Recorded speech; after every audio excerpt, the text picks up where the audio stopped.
bienvenue sur le plateau de Bonjour chez vous pour cette nouvelle semaine d'émission. Et aujourd'hui, en ce lundi, nous allons commencer avec un excellent thème, comment faire pour donner ma vie à Jésus. Un thème qui paraît très simple, mais on va voir qu'effectivement, oui, c'est simple de donner sa vie à Jésus, mais ça coûte et ça coûte tout. Et on en parle aujourd'hui avec Omer, Nadine et Frank. Hello à tous. Bonjour. Oh, bon lundi. Bon lundi, vous avez passé un bon week-end? Ça a été. Très bien. Excellent, excellent. Oui. Il y a un petit changement, Omer. Il a rajeuni. J'ai subi une visitation du Saint-Esprit. Qui a fait tomber tous tes poils. Voilà. Nadine ne veut pas en parler. Il ne faut pas en parler. On Vous n'allez parle pas attirer l'attention des gens sur Mais ça. tout le monde va se le dire, il y a quelque chose de différent. Mais là, comme ça, j'ai levé le doute. Sinon, ils auraient passé l'émission à se demander qu'est-ce qu'il a changé. Il faut passer à un autre sujet. Et on commence l'émission. Nadine a ri, mais... On va passer à un autre sujet, mais avec toi, Omer. En tout cas, bref. On Omer, va traverser l'émission ensemble. Ben oui, comme toujours, dans la joie et la bonne humeur, parce qu'on s'aime. Omer, tu vas répondre à une question aujourd'hui, une question de Bernard de Côte d'Ivoire. Effectivement, une question très intéressante. Comment puis-je évangéliser mon meilleur ami? Ah ouais, ça c'est bon, ça c'est vraiment Oui. une bonne question. Et Nadine, notre livre de la semaine est un livre pour les parents. Pour les parents, pour l'Église, pour tout le monde qui a accès à des enfants, parce que c'est la Bible expliquée pour les enfants. Explication par leçon et objet simple de Mathieu Perrault. Et j'ai hâte d'en parler parce que je suis sûre que ça va t'intéresser, toi qui es maman de jeunes enfants. C'est sûr, c'est sûr. Bah, je veux déjà te l'emprunter. J'ai déjà décidé à la fin de l'émission, je l'embarque. C'est à toi. Un petit scoop. La semaine prochaine, Nadine présentera un livre « Comment raser la barbe de son mari Frank Poulin. Oh mon Dieu! Oh mon- En tout cas, Incroyable. Et il me demande de changer de sujet. Là, vous l'aurez remarqué, je suis non coupable. fais tout pour m'énerver. Chers téléspectateurs, priez pour Frank. Frank et Nadine s'aiment beaucoup. Depuis que Nadine va remplacer, je ne sais pas si vous l'avez remarqué, Frank il y a est une parti à un grande autre niveau. complicité qui s'est créée entre Il eux. est parti à un autre niveau. !» C'est tellement drôle. Que tu me remplaces à nouveau bientôt, Nadine. Je sens que Frank a envie, là.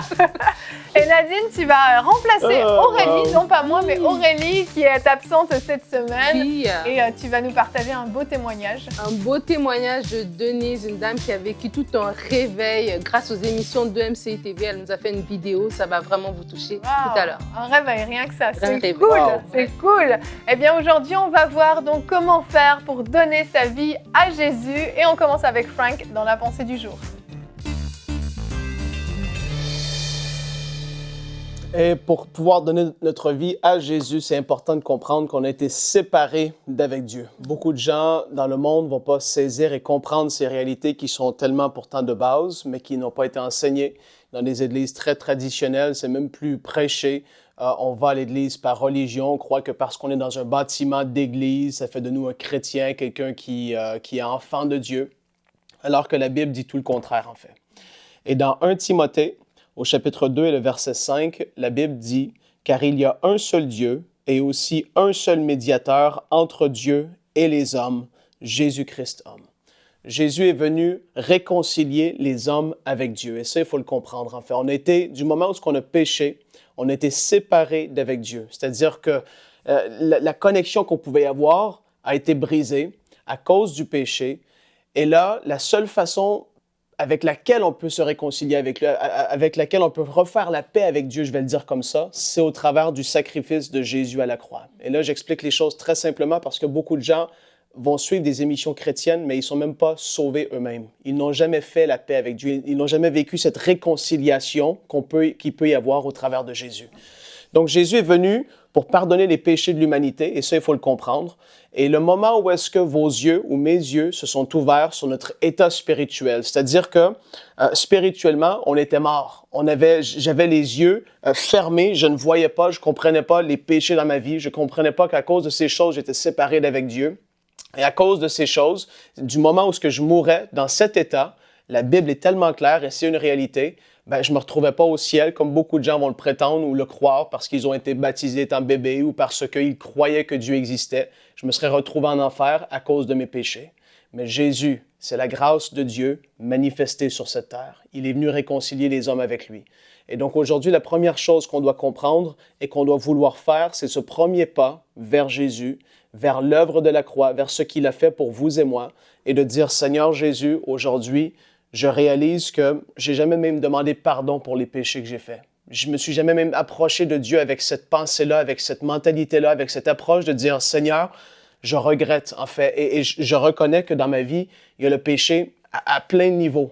Et je veux que tu puisses me délivrer, me libérer de ces choses, et je suis sincèrement repentant. Je te demande pardon pour tout ce que j'ai pu faire comme désobéissance, et je veux vivre cette réconciliation que la Bible dit et que Frank enseigne aujourd'hui. Je veux vivre cette réconciliation avec Dieu le Père. Et Jésus, je crois que tu es le seul qui est venu sur cette terre pour pouvoir me sauver et par lequel je reçois le pardon de mes péchés. Et aujourd'hui, c'est la première étape.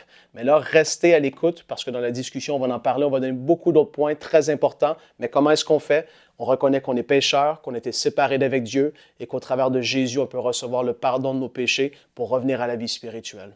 Amen, amen. C'est la plus belle décision qu'une personne puisse prendre dans sa vie.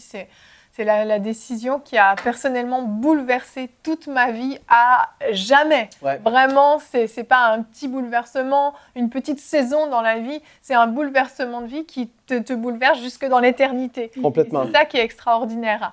Et quand les apôtres, vous savez, dans le livre des Actes, dans la Bible, quand les apôtres ont été revêtus du Saint-Esprit dans Actes, Pierre est allé prêcher pour la première fois à une foule très nombreuse. Et il a prêché la bonne nouvelle de l'Évangile, un peu ce que tu viens de faire, Frank. Il a expliqué, voilà, vous êtes séparés de Dieu, vous devez vous repentir, etc. Et il a démontré que Jésus était vraiment le Fils de Dieu, que ce Jésus qui avait été mis à la croix n'était pas un simple homme, mais que c'était vraiment le Fils de Dieu. Ouais. Et à la fin, on peut voir, c'est dans notre verset du jour, on peut voir ce que les gens ont demandé. Les gens ont demandé, mais que devons-nous faire? Et c'est peut-être la question que vous vous posez à la maison, mais que devons-nous faire? Et Pierre leur répond dans Acte 2 au verset 38, « Changez d'attitude et que chacun de vous soit baptisé au nom du Seigneur Jésus-Christ pour le pardon de vos péchés et vous recevrez le don du Saint-Esprit. » Si vous prenez cette décision de changer d'attitude, de vous faire baptiser, de demander pardon au Seigneur pour que vos péchés soient tous complètement effacés et pardonnés, Dieu nous promet quelque chose, le don du Saint-Esprit. Le Saint-Esprit qui vient habiter en nous et qui vient transformer toute notre personne. Tout notre être intérieur est transformé, bouleversé, et comme je le dis, à jamais. Et c'est en fait hyper simple. J'ai jamais vu des étapes à suivre. Même quand on monte un meuble, c'est beaucoup plus compliqué. Un mode d'emploi de Ikea est beaucoup plus compliqué. Il n'y a pas d'étape. Tu changes d'attitude, tu te fais baptiser, tu demandes pardon et c'est réglé. C'est hyper simple. Mais pourtant, malheureusement, peu de personnes prennent cette décision-là. Et je crois, en fait, c'est que quand on donne notre vie au Seigneur, moi, je me rappelle justement quand tu es en train de parler, je crois que c'est important que les gens réalisent que c'est tout simple, en fait. Ça commence d'abord par cette première étape de changer d'attitude, donc de se repentir. Et moi, je me rappelle quand j'ai donné ma vie au Seigneur, j'étais une ado, j'avais 14 ans. À l'église, il y a eu un message, le pasteur a prêché, Romains 3, 23. Et puis, je me suis levée. J'ai eu cette conviction, comme Frank a dit, que mes yeux sont ouverts, que voilà, je suis privée de la gloire de Dieu, je suis séparée de Dieu, je veux être avec le Seigneur et je veux être avec le Seigneur maintenant dans cette vie sur terre et dans l'éternité. Et je me suis levée, je me suis avancée, j'ai fait la prière qu'on appelle la prière du salut, communément. Et puis, j'ai accepté le Seigneur et j'ai pris ma Bible et j'ai commencé à la lire. J'ai commencé à chercher Dieu. Et je crois que c'est là des fois qui se passe. C'est que les gens, ils acceptent, mais après le chercher Dieu pour recevoir le don du Saint-Esprit, c'est là que des fois, ça prend du temps et c'est comme ça qu'on peut se retrouver, on vit une vie religieuse, comme tu as dit, on est dans l'église, on se dit, je suis dans l'église, donc ça veut dire c'est bon. Non, c'est là ce qu'on a la vie du Saint-Esprit en nous. C'est ça qui va aussi nous aider. En fait, c'est ça qui fait toute la différence, en fait. Et aujourd'hui, on appelle des gens qui sont des non-croyants, qui se disent comment donner ma vie à Christ. Voici, il y a ce verset, mais aussi des gens peut-être qui sont déjà dans l'église, qui sont assis depuis des années et que leur vie, en fait, dans l'éternité, ils ne la passeront pas avec Dieu parce que justement, c'est une vie religieuse. Aussi, cette émission est pour vous. Et cet appel que Pierre a lancé à ces personnes, il est encore d'actualité aujourd'hui pour chacun d'entre nous. Amen.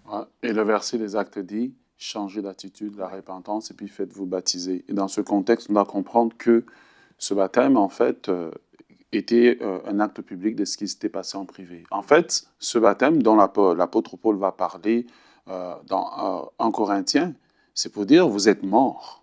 C'est pas seulement, je fais une petite formule, j'accepte Jésus, puis je retourne à ma vie d'autrefois.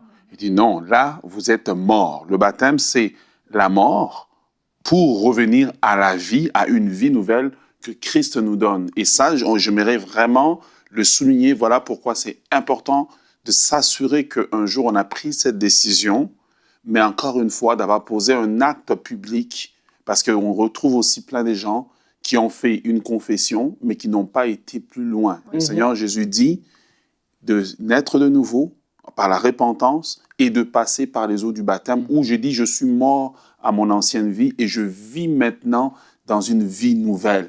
Et cet acte, lorsque nous le posons devant les autorités spirituelles, les hommes, nos familles, pour dire, j'ai décidé que je suis mort, ce n'est plus moi qui dois vivre maintenant, mais c'est Christ au travers de moi. Ouais, et en fait, quand on vit la nouvelle naissance, il y a un fruit qui va être évident. Et beaucoup de personnes ont dit, ben, j'ai fait la prière du salut, comme on peut le dire, mais il ne s'est rien passé dans votre vie. Et pour moi, ce n'est pas possible. Quand Frank Poulin est né de nouveau, ma vie a été complètement changée. Tu ne peux pas rester comme ça. Et en fait, la prochaine étape, on vit la repentance, on se fait baptiser d'eau, et après ça, commence notre marche dans la sanctification. Et c'est le Saint-Esprit qui le produit en nous. C'est lui de l'intérieur qui nous change vers l'extérieur. Si ta façon de parler n'a même pas changé, ou tu n'as même pas envie de changer et d'arrêter de dire les gros mots que tu disais, ou tu n'as même pas envie de changer la musique que tu écoutais, tu n'as aucun désir de quoi que ce soit, je suis désolé, mais pour moi, le fruit de la nouvelle naissance n'a pas été manifesté. Et j'en ai vu des gens comme ça. J'ai vu des gens pleurer, ils ont été touchés, mais par la suite, leur vie est restée telle qu'elle. Il n'y a aucun changement. Et pour moi, c'est pas bon signe. Et aujourd'hui, ce qu'on dit, c'est qu'il va y avoir un fruit qui va être là naturellement. Après le baptême d'eau, comme on a dit, on peut recevoir le baptême dans le Saint-Esprit, on va parler en langue, on va commencer à prier. Vous allez devoir vous connecter à une église locale. Il va y avoir une soif qui va être là d'apprendre à découvrir Dieu au travers de sa parole. Ça fait partie des désirs qui sont là et qui n'étaient pas là avant. Tu vas vouloir lire. Moi, je me rappelle, je lisais des livres, des commentaires bibliques. Je voulais apprendre, mais Jésus a enseigné ça. Et j'avais une soif. Et elle est toujours là, d'ailleurs. Et elle va grandissante. Et en fait, pour vous, c'est pareil. Vous devez vivre la nouvelle naissance. Et puis, par la suite, il va y avoir un fruit qui va être le sceau, comme si on peut dire que, waouh, il s'est passé quelque chose. Exact. Et d'ailleurs, vendredi, dans l'émission de vendredi, donc dans quelques jours, on va parler de qu'est-ce qui s'est passé quand j'ai donné ma vie à Dieu, parce qu'il faut comprendre, en fait, c'est ça. On vit un changement, mais il faut comprendre qu'est-ce qui s'est passé et quels, justement, sont ces fruits dont tu parles. Qu'est-ce qui change réellement dans ma vie? Qu'est-ce que ça implique? Est-ce que, justement, je vais devoir faire des efforts? Qu'est-ce qui va changer complètement, radicalement dans ma vie? Donc, on en parlera dans l'émission de vendredi, parce que c'est important de comprendre que c'est pas juste un jour, mais comme je le disais au début, ça change tout. Et j'ai une citation d'un évangéliste, Reinhard Bonnke, que j'aime beaucoup, vous le savez, qui a dit que l'évangile est comme l'eau, personne ne l'a inventée, mais aucun homme ne peut vivre sans elle. L'évangile est un don gratuit extraordinaire, mais personne ne peut vivre. Et le mot vivre, c'est pas juste un mot choisi au hasard. Quand on parle qu'on ne peut pas vivre sans eau, c'est parce que sans eau, on meurt, littéralement. Vraiment, notre corps meurt. Eh bien, sans l'évangile, on ne le sait pas, mais on est mort, en fait. Et c'est ça la compréhension qu'on doit avoir. On se sent vivant, on se regarde, on a l'air vivant. Non, pourtant, je respire, mon cœur bat, j'ai des sentiments, des émotions, je me sens vivant, mais en réalité, il faut comprendre que tant qu'on n'a pas fait cette réconciliation avec Dieu, nous sommes morts, pas morts physiquement, mais morts spirituellement. Et c'est dramatique parce que le jour où notre cœur s'arrêtera de battre, le jour où notre souffle s'arrêtera de fonctionner, eh bien notre corps sera mort, mais c'est l'avenir, notre éternité qui va continuer. Et ce sera malheureusement pas auprès de Dieu, ce sera dans un lieu terrible de tourment. Et pourquoi il faut donner sa vie à Jésus-Christ? C'est justement parce qu'on veut être réconcilié avec Dieu, vivre ce don gratuit de la vie éternelle, du salut éternel. Et il n'y a rien de plus merveilleux, de plus beau qu'on puisse faire. Ça ne nous coûte absolument rien, c'est gratuit. Mais on vous encourage à la maison à faire cette démarche et à vous tenir devant Dieu aujourd'hui. Si vous n'avez pas encore été réconcilié avec Dieu, tenez-vous devant Dieu, dites: Seigneur Jésus, j'ai entendu parler de toi aujourd'hui, j'ai compris que tu es le Fils de Dieu, qu'à la croix, tu as porté le poids de mon péché, tu as porté mes péchés. Et aujourd'hui, je veux simplement te demander pardon. Oui, je veux changer d'attitude. Oui, je veux être baptisé moi aussi et je veux t'appartenir entièrement. Je te donne ma vie, je ne garde rien pour moi. Je te donne ma vie faisant ce que tu veux. C'est aussi simple que ça et votre vie va être transformée. Une paix incroyable va vous remplir, une joie incroyable va vous remplir, un amour incroyable va vous remplir, au point où vous allez pouvoir même pardonner des personnes qui vous ont fait tellement souffrir. Vraiment, prenez cette décision. N'hésitez plus une seule seconde, prenez cette décision. Et Omer, on va continuer parce que quand on parle du salut, tous dans nos têtes, on a des gens qu'on aime, qui comptent pour nous et qui ne connaissent pas encore le Seigneur ou qui n'ont pas fait cette démarche. Et on a cette question donc de Bernard de Côte d'Ivoire qui veut savoir comment évangéliser mon meilleur ami. Mais quand on entend évangéliser, c'est pas juste convertis-toi, c'est vraiment comment on amène notre meilleur ami à se réconcilier avec Dieu finalement. Oui, effectivement, et c'est une très très bonne question. J'aimerais commencer à dire, non seulement à Bernard, mais à toute personne qui a ce désir-là, que vous désirez une bonne chose, pour 3 raisons. Premièrement, quand vous désirez apporter l'Évangile à vos amis et à vos connaissances, eh bien, vous désirez une bonne chose parce que cela apporte la joie à Dieu.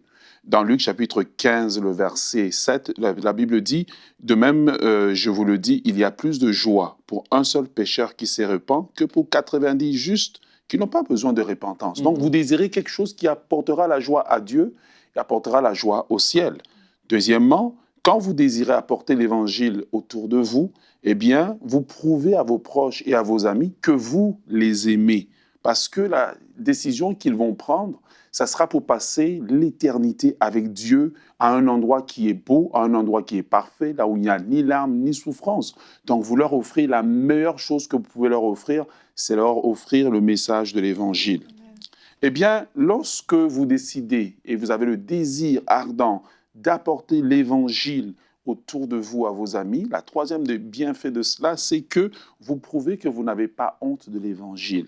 Et dans Romains chapitre 1, le verset 16, l'apôtre Paul dit « Je n'ai pas honte de l'Évangile car c'est une puissance pour le salut de quiconque croit. » Alors, de façon pratique, 4 étapes pour évangéliser notre entourage. Eh bien, la première étape, vous ne pouvez pas évangéliser les gens que vous n'aimez pas. Vous devez aimer ces gens comme Jésus vous a aimé.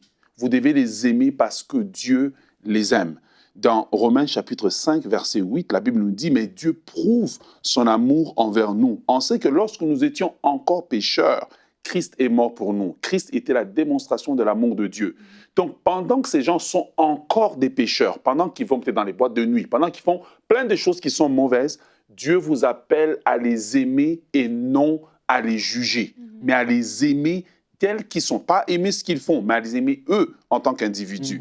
La deuxième des choses, eh bien, vous devez prier régulièrement pour ces personnes. Priez régulièrement pour ces personnes pour que Dieu puisse toucher leur cœur. Pourquoi vous devez prier pour eux? Premièrement, dans 1 Timothée, chapitre 2, le verset 1, l'apôtre Paul nous dit « J'exhorte avant toute chose de faire des prières, des supplications, des requêtes, des actions de grâce pour tous les hommes. » Mais pourquoi encore vous devez prier pour eux? L'apôtre Paul nous dit dans 2 Corinthiens chapitre 4, le verset 3 à 4, il dit « Si notre évangile est voilé. » Pour ces gens, l'évangile est voilé pour eux. Bien, s'il est voilé pour ceux qui périssent, pour les incrédules, pour ceux dont le Dieu de ces siècles a aveuglé l'intelligence. Donc, par la prière, vous allez les combattre spirituellement pour qu'ils soient arrachés des griffes des ténèbres, pour que le voile qui est sur leurs yeux, qui fait qu'ils ne comprennent pas l'Évangile, soit enlevé. Ensuite de cela, eh bien, évangélisez par votre comportement. Votre comportement, c'est la meilleure Bible que vous puissiez avoir à porter de main. C'est ce que l'apôtre Paul disait à Timothée en lui disant « Sois un modèle pour tous, en parole, en acte et en pensée. » Avant même que vous ouvriez pour citer un verset biblique, votre comportement sera le premier témoignage d'un bouleversement et d'un changement, même qui vont se poser la question « Mais pourquoi tu ne fais plus les mêmes choses que nous avant ?» Et pour terminer, eh bien, pour évangéliser, la dernière étape, c'est apporter votre témoignage. Les gens ne se convertissent pas à coups de versets bibliques. Mais Jésus, lorsqu'il a délivré le démoniaque de Guédara, il lui a dit « Va chez toi et raconte tout ce que Dieu a fait pour toi. » Marc 5, 19. le témoignage de ce que Dieu... Parce que les gens peuvent douter de la Bible, mais ne pourront jamais douter de quelque chose qui m'est arrivé parce que c'est une expérience que j'ai vécue, un bouleversement que j'ai vécu. Alors raconte ce que Jésus a fait pour toi. Et à partir de là, une fois que tu as raconté, tu peux montrer maintenant des versets comme Jean 3,16. Dieu m'a tellement aimé qu'il m'a pardonné de mes péchés. C'est pour cela qu'aujourd'hui, je ne suis plus colérique. C'est pour ça qu'aujourd'hui, je suis transformé. Et je prie que vous puissiez gagner des âmes pour le royaume de Dieu parce que Jésus revient bientôt. Amen. Merci Omer. Excellente réponse. Merci beaucoup. Si comme Bernard, vous vous posez des questions, écrivez-nous à l'adresse pasteur.j'ai-une-question@emcitv.com. Et nous enchaînons donc pour voir notre livre de la semaine dans la rubrique Culture et Médias. Découvrez le livre de la semaine.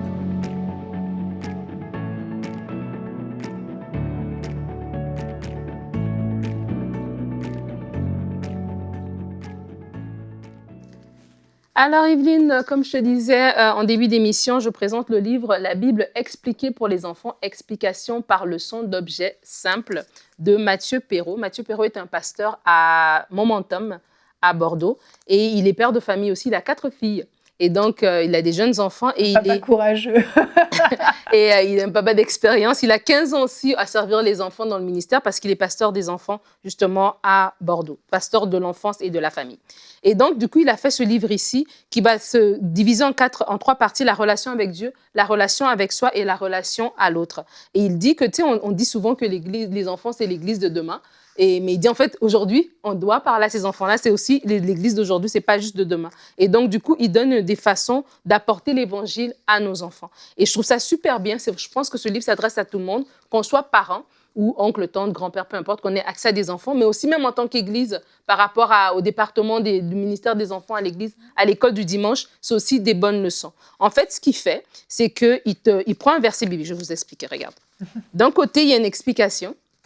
Et de l'autre côté, il y a des éléments qu'on aurait besoin parce qu'en fait, c'est des leçons avec des objets. Donc, chaque explication, chaque leçon vient avec un bricolage qu'on peut faire, en tout cas une illustration qu'on peut avoir, une activité pour que ça rentre. Parce que les enfants, ils n'apprennent pas comme des adultes et les enfants ont quelque chose que nous, en tant qu'adultes, on a perdu avec le temps. C'est l'imagination, la créativité. Ils sont visuels, ils retiennent de cette manière-là. Donc, en fait, il te dit ici, pour aller plus loin, il va te donner un verset que toi-même aussi, en tant que parent, tu dois méditer parce que tu évangélises pas juste en parole, mais toi-même, tu dois connaître ta Bible. Donc, un petit exemple. Ici, par exemple, il parle de la puissance du Saint-Esprit. Une illustration très simple en parlant d'une lampe poche. Une lampe poche qui ne s'allume pas. Pourquoi? Parce qu'il n'y a pas de pile. On met des piles, ça s'allume. Là, on est la lumière du monde. C'est les piles, le Saint-Esprit en nous. Vous voyez un petit peu? Donc, c'est très parlant, c'est bien. Moi-même, j'étais comme, tiens, c'est cool, hein? Et puis, il y en a plusieurs par rapport à la relation avec Dieu, avec des notes à la fin. La relation avec soi, je puis tout par celui qui me fortifie. Ça aussi, j'ai aimé. C'est comme une bouteille d'eau. Tu prends une bouteille d'eau, tu la mets au congélo. Elle sort le lendemain, elle est glacée. Et donc, après, il y a une leçon par rapport à ça. Peu importe les épreuves, elle ne casse pas. Parce que l'eau est glacée, c'est la même eau, mais en fait, c'est glacé. Donc, vous comprenez? Ouais. Il y a plusieurs leçons. C'est hyper intéressant avec des versets. Et donc, il y en a beaucoup. En tout cas, ça peut te tenir toute une année, je trouve. Donc, le livre, il est disponible sur boutiqueinspiration.com. Mathieu Perrault, La Bible expliquée pour les enfants. C'est vraiment bien. Toi aussi, tu as des petits-enfants. Je le prêterai aussi. Ouais, vous pourriez... On va te le passer.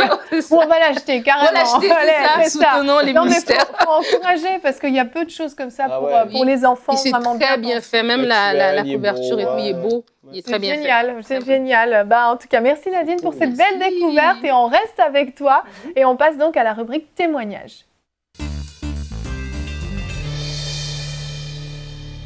Alors, comme je disais en début d'émission, on parle de Denise de Côte d'Ivoire. En fait, elle a découvert son identité en Christ. Vraiment, elle a vécu un réveil, elle vivait des angoisses, elle vivait des choses vraiment difficiles alors qu'elle était déjà chrétienne, mais comme tu disais un petit peu dans ta pensée.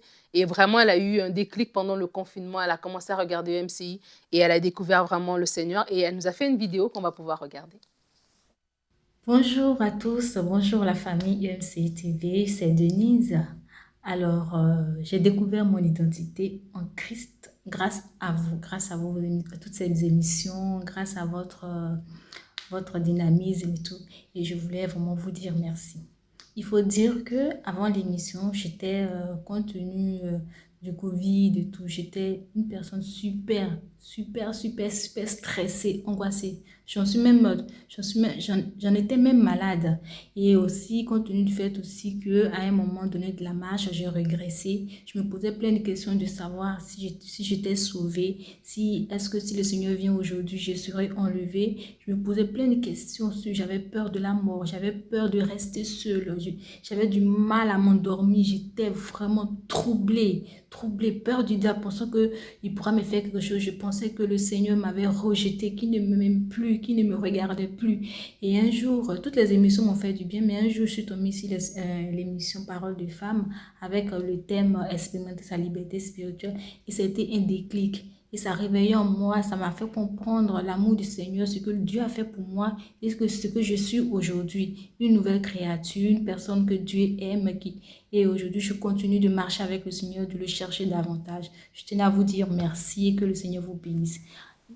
Gloire à Dieu. Gloire à Dieu pour ce qu'elle Vraiment. fait, vraiment. Et elle dit, elle a écouté plusieurs émissions, Prières inspirées. C'est mon histoire aussi qu'elle a écouté. Et Parole de femme, c'est vraiment là qu'elle a eu un déclic. Elle a compris que tout est accompli, qu'on connaîtra la vérité nous rendra libres, que le peuple périt faute de connaissance. Elle a dit ici, aujourd'hui, je vis selon qui Dieu dit que je suis. Il m'a dit que son amour est plus grand que mes péchés. Je suis libérée de toute espèce de peur, d'inquiétude, d'angoisse. Je vis et grandis dans cette liberté éternelle que Christ a acquise pour moi au prix de sa vie. Je suis sûre de l'amour de Dieu pour moi, de sa présence continuelle, l'accomplissement des promesses dans ma vie et mon salut. Je suis née de nouveau et je vis le réveil grâce à EMCI TV. Oh, gloire à Dieu. On Waouh. glorifie le Seigneur pour cela. Ouais. Merci pour ce beau témoignage, Nadine. Et merci à Denise de nous l'avoir partagé. Moi, ça me touche trop. Parce que dans cette période où les églises ont été vraiment beaucoup fermées, beaucoup de chrétiens peut-être se sont éloignés de Dieu parce qu'ils avaient besoin de leur église locale, ils n'étaient peut-être pas suffisamment ancrés. Et de me dire que EMCI a pu être une réponse pour certains, est venu apporter peut-être une nourriture spirituelle supplémentaire pendant ce confinement pour tenir certains accrochés à Dieu. Je suis tellement, tellement contente et reconnaissante à Dieu. Vraiment, merci pour ce beau témoignage, Denise. Et si vous aussi, vous avez des témoignages, vous pouvez aller sur emcitv.com/témoignages, remplir le formulaire. On est tellement content de savoir ce que Dieu fait. C'est vraiment lui la source de tous ces témoignages et on le glorifie vraiment pour tout ce qu'il fait dans vos vies. Donc, permettez-nous de nous réjouir avec vous de ce que le Seigneur a transformé dans votre vie. Merci à tous, c'était une très très belle émission. Merci à vous de nous avoir suivis et comme je l'ai dit, ne manquez pas l'émission de vendredi, ça va venir complémenter cette émission, donc ne la manquez pas. Mais en attendant, on va se retrouver demain parce que notre semaine ne fait que commencer. Demain, notre thème sera « Découvre une clé pour progresser dans tous les domaines de ta vie ». Et nous aurons une rubrique spéciale dans les coulisses. Nous allons vous parler d'un dessin animé que nous avons doublé, Hermie et ses amis. Et nous aurons notre responsable du département doublage qui sera avec nous. Donc ne manquez pas l'émission de demain. On vous dévoile les coulisses du département doublage de MCI TV. Bye bye.